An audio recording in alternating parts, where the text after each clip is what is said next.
अस्सलाम वालेकुम, welcome back to purse of life. आज का मेरा व्लॉग मॉर्निंग से स्टार्ट हो रहा है और ब्रेकफास्ट के लिए मैंने बनाने हैं रोगनी नान। डो नीट करके मैंने 2 आवर्स का रेस्ट दे लिया था ताकि ईस्ट अच्छे से राइस हो जाए। डो नीटिंग के लिए जो भी इंग्रेडिएंट्स मैंने यूज़ किए हैं उन सबको स्क्रीन पर ऐड कर दिया है। तो अब चलते हैं बेकिंग की तरफ। पहले मैंने एक बड़ी सी बॉल बनाई और इसी बॉल को 4 पार्ट्स में इक्वली डिवाइड कर लिया। डो की 4 बॉल्स बनाई और उनको फिर शेप देके मैंने सेसमी सीड स्प्रिंकल कर लिए। फिर फोर्क से हल्की सी प्रेसिंग भी कर ली और फिंगर टिप से ही मैंने कुछ डिज़ाइन क्रिएट कर लिए क्योंकि इस तरह से लुक बहुत ही ज़्यादा अच्छी आती है। और ओवन को मैंने ऑलरेडी प्री हीट कर लिया है और इसको 15 मिनट के लिए कवर करके रेस्ट दे लेंगे। मैं at a time oven tray और ओवन रैक यूज़ करूँगी। सो शेप को मेंटेन करने के लिए मैंने ओवन रैक के ऊपर मैट बिछा लिया है ताकि नान चिपके नहीं और उनकी शेप भी बरकरार ही रहे। सेसमी सीड्स को स्प्रिंकल करके मैंने इनको 15 मिनट के लिए कवर करके रेस्ट दे लिया। इस स्टेप से नान और ही ज़्यादा सॉफ्ट और फ्लफ़ी बनते हैं। जहाँ पर ओवन प्री हीटेड है, बेकिंग के लिए मैं 200 सेल्सियस पर 8 to 10 मिनट के लिए बेक करूँगी। मैं at a time 2 tray use कर रही हूँ, इसीलिए मैंने ओवन का अपर एंड लोअर रॉड दोनों ही ऑन कर लिए हैं और 200 सेल्सियस पर मैंने इसको 10 मिनट का टाइम दे लिया। अगर आपके पास ओवन नहीं है तो आप इसको तवा पर भी बना सकते हैं। दोनों साइड से गोल्डन कर लें, फिर थोड़ा सा बटर या घी के साथ ब्रश करें, बहुत ही मज़े का टेस्ट होता है। मैंने भी ब्रशिंग के लिए बटर ही यूज़ किया है और अल्हम्दुलिल्लाह गर्मा गर्म रोगनी नान बिल्कुल रेडी है, बिल्कुल रेस्टोरेंट स्टाइल जैसे। अल्हम्दुलिल्लाह मेरी सिस्टर के घर न्यूबॉर्न बेबी का वेलकम हुआ है। ये वो मोमेंट्स होते हैं जो बहुत ही ज़्यादा एक्साइटिंग होते हैं, स्पेशली जब हम दूर होते हैं लेकिन हर पल की पिक्चर्स और वीडियोस रिसीव करते हैं। हर छोटी सी स्माइल और क्यूट एक्सप्रेशन स्क्रीन पर देखकर लगता है जैसे हम उसी पल के अंदर शामिल हैं। अल्हम्दुलिल्लाह, बस अल्लाह ताला से दुआ है अल्लाह ताला हर एक बच्चे के नसीब अच्छे करें, आमीन। नाश्ते के फ़ौरन बाद कुछ ग्रोसरी ऑर्डर की थी नॉन 15 से जो रिसीव हो चुकी हैं। अच्छा, मुझे लगता है यूएई जैसे फास्ट लाइफस्टाइल वाले मुल्क में ऑनलाइन ग्रोसरी एक बहुत ही बड़ा कन्वीनियंस है। ऑनलाइन ग्रोसरी के बेनिफिट्स काफ़ी ज़्यादा हैं, जैसे कि घर बैठे शॉपिंग हो जाती है, मार्केट जाने की ज़रूरत बिल्कुल भी नहीं पड़ती। प्राइस कंपैरिजन भी इजी होता है, आपको प्रमोशंस या बंडल्स ऑफर मिलते हैं। अच्छा, टाइम सेविंग स्पेशली हाउसवाइफ्स के लिए जो मल्टीटास्किंग करती हैं। हेवी आइटम जैसे कि पानी और दूध के कार्टन्स या राइस बैग्स डायरेक्टली आपको डोर स्टेप पर डिलीवर हो जाते हैं। और अगर बात करें नून की तो इनकी स्टैंडर्ड और सर्विस काफ़ी रिलायबल है। ये फ्रेश प्रोडक्ट्स डिलीवर करते हैं, पैकेजिंग इनकी काफ़ी नीट होती है और डिलीवरी भी काफ़ी ज़्यादा फास्ट होती है। और सबसे खास बात, नॉन ऐप के क्यूपन्स और डील्स यूज़ करके और भी बचत की जा सकती है। So overall online grocery shopping in UAE makes life much easier and budget friendly.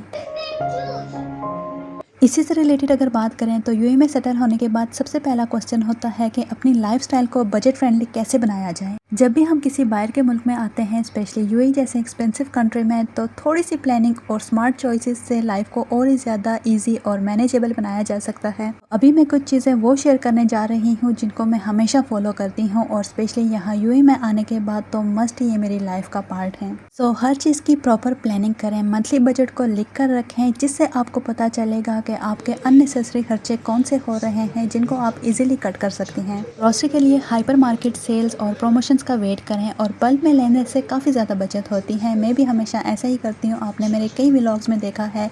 हम डिफरेंट जगहों पे जा रहे होते हैं ग्रोसरी के लिए और मोस्टली तो मैं ऑनलाइन ही ऑर्डर करती हूँ। घर के लिए आप DIY हैक्स यूज़ करें जैसे कि स्टोरेज सॉल्यूशन और ऑर्गेनाइजेशन, इससे भी काफ़ी ज़्यादा बचत होती है और घर भी नीट ही रहता है। सबसे खास बात, बाहर का खाना कम खाएं, घर का खाना हेल्दी भी है और बजट फ्रेंडली भी है। जब आप एक्स्ट्रा पैसे बाहर के खानों में खर्च करेंगे तो एक तो आपकी सेहत भी डाउन होगी और सेकेंडली आपका घर का बजट भी एक्स्ट्रा ही होता चला जाएगा। इसके अलावा पब्लिक ट्रांसपोर्ट या कार पूलिंग यूज़ करें जब पॉसिबल हो, फ्यूल और पार्किंग चार्जेस को सेव करने के लिए। और यूएई जैसे एक्सपेंसिव लाइफस्टाइल में आप सेकंड हैंड या प्री लव्ड आइटम खरीदने से बिल्कुल भी घबराए नहीं। यूएई में चीज़ें बहुत अच्छी कंडीशन में मिल जाती हैं, जैसे कि bed, sofa, fridge, washing machine. इन सब चीज़ों पे एक्स्ट्रा मनी खर्च करने के बजाय आप सेकंड हैंड ही परचेज करें, जिससे आपका घर देखने में भी प्यारा लगेगा और आपका बजट भी अप नहीं होगा। इसके अलावा फ्री या लो कॉस्ट एंटरटेनमेंट को एक्सप्लोर करें जैसे कि बीच, पार्क, लाइब्रेरीज और थीम पार्क। अगर विजिट करना चाहते हैं तो उसके लिए जस्ट एक ही बार विजिट करें क्योंकि उनकी प्राइसेस काफ़ी ज़्यादा हाई होती हैं, या फिर सीज़न के ख़त्म होने का वेट करें, उस टाइम भी उनकी प्राइसेस लो हो जाती हैं। अब जैसे हम हाउसवाइफ्स हैं और चाहती हैं कि अपने हस्बैंड की किसी न किसी तरीके से ज़रूर मदद करें, तो इसके लिए यही बेहतर ऑप्शन है कि अपनी स्किल्स को डेवलप करें जैसे कि कुकिंग, DIY कंटेंट क्रिएशन, जैसे यूट्यूब पर रेसिपीज अपलोड करें और ऑनलाइन ट्यूशंस भी दे सकती हैं जिससे साइड इनकम के चांसेस भी काफ़ी ज़्यादा बन सकते हैं। और सबसे इम्पोर्टेंट बात, पॉजिटिव माइंडसेट रखें, कंपेयर ना करें, अपनी कैपेसिटी के हिसाब से अपना लाइफस्टाइल बनाएं और अल्लाह ताला का शुक्र अदा करें।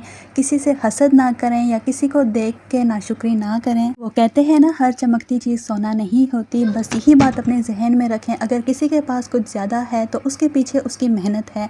आप भी मेहनत करें और अपने लिए बेहतर से बेहतर अपना लाइफस्टाइल बनाने की कोशिश करें। इस तरह आप इन सिंपल और छोटे स्टेप से अपनी ज़िंदगी को किसी भी कंट्री में रहते हुए बहुत ईजी और बजट फ्रेंडली बना सकती हैं इंशाल्लाह।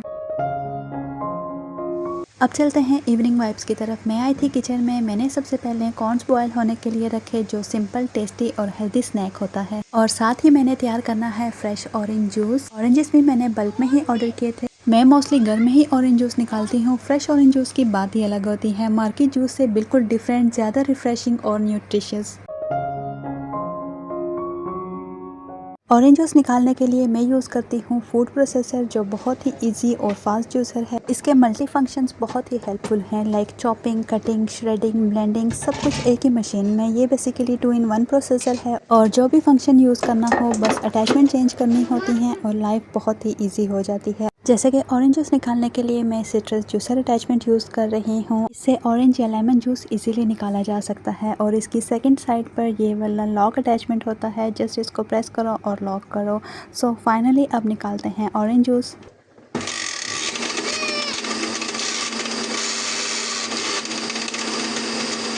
फ्रेश ऑरेंज जूस के काफ़ी ज़्यादा बेनिफिट्स होते हैं, स्पेशली किड्स के लिए, जैसे कि इम्यूनिटी बूस्ट करता है, विटामिन सी से बच्चों को फ्लू कोल्ड से प्रोटेक्ट करता है। इसी तरह स्किन के लिए भी काफ़ी बेनिफिशियल है, लाइक ग्लो देता है, एक्ने और डलनेस को नेचुरली इम्प्रूव करता है। वेट लॉस के लिए भी काफ़ी हेल्पफुल है, लाइक लो कैलोरीज और फिलिंग होता है, मेटाबॉलिज्म को बूस्ट करता है और डाइजेशन को भी इम्प्रूव करता है। इसके अलावा एक जूस स्टोरिंग हैक भी आपको बताते चलूँ। अगर आप फ्रेश जूस फ्रिज में रखना चाहते हैं तो उसे एयर टाइट ग्लास, बॉटल या जार में स्टोर करें। इस तरह जूस फ्रेश और सेव रहता है तकरीबन 24 आवर्स तक। और याद रखें, ज़्यादा टाइम तक रखने से टेस्ट और न्यूट्रिशन दोनों लूज हो जाते हैं।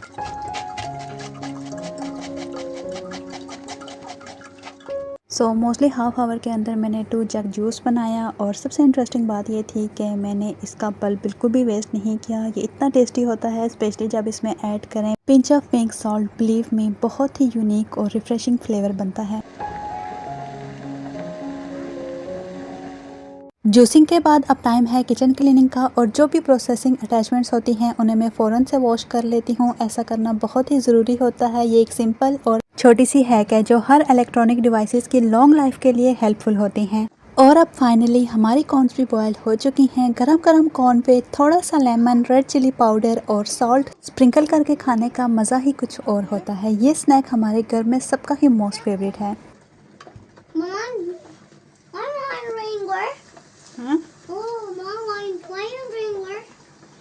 Because for baby. This one?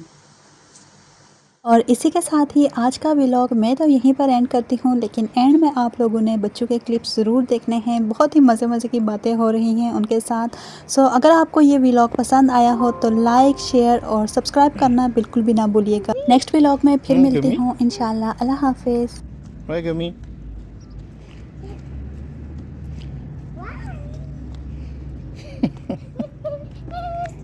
Nice job. Oh, let's restart. Gully. Adu. Oh, gully. Oh, gully. Oh. Oh. Foo. Adu. Oh. Wait. No. What? Can. Maybe you can. Okay.